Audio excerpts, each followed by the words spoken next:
بسم اللہ الرحمن الرحیم۔ سوال یہ پوچھا گیا ہے کہ اگر کسی انسان نے نئے نوٹ بینک سے یا کسی دکاندار سے لینے ہوں تو وہ بعض کا ان کے بدلے میں 1000 کی گڈی دیں گے تو وہ 1100 1200 یا 1300 لیتے ہیں، تو کیا ایسا کرنا تبادلہ یہ جائز ہے، یہ ناجائز ہے، یہ سود تو نہیں بنتا؟ تو جواباً عرض یہ ہے کہ وہ کرنسی جو ایک ہی ملک سے تعلق رکھتی ہو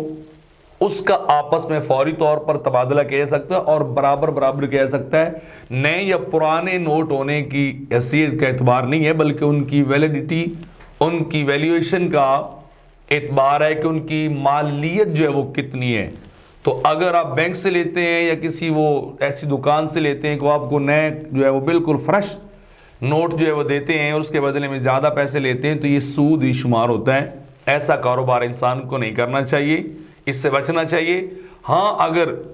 لازمی طور پہ کرنا ہو تو اس کا ایک ہیلہ جو ہے وہ فقہاء نے لکھا ہے کہ انسان کہے کہ جی میں 1000 روپے جو ہے وہ 1000 کے بدلے میں دے رہا ہوں، یعنی پرانا 1000 لے کر نئے 1000 جو ہے وہ اس کی گڈی دے رہا ہوں پیسوں کی، روپوں کی، تو ساتھ وہ کوئی نہ کوئی چیز رکھ دے، کوئی پین وغیرہ، کوئی اور اس طرح کی چیز کہ دیکھیں جی 1000 کے بدلے میں 1000 ہو گیا اور یہ پین جو ہے اس کے بدلے میں جو اضافی رقم ہے وہ ہو جائے گی، اگرچہ اس کی ویلیو پھر کم ہی کیوں نہ ہو۔ تو یہ ایک ہیلہ ہے، بتایا گیا کہ اس کو اختیار کرتے ہوئے آپ جو ہے وہ انٹرسٹ سے، سود سے، حرام سے بچ سکتے ہیں۔ بصورت دیگر ایک ملک کی کرنسی وہ جو ہے اضافے اور کمی بیشی کے ساتھ لین دین اس کا جائز نہیں۔ ہاں اگر الگ الگ کرنسی ہوں، جیسے ہماری کرنسی ہے، سعودی ریال ہے یا قطری دینار ہے یا پاؤنڈ ہے یا ڈالر ہے، ان کو آپ جس طرح چاہیں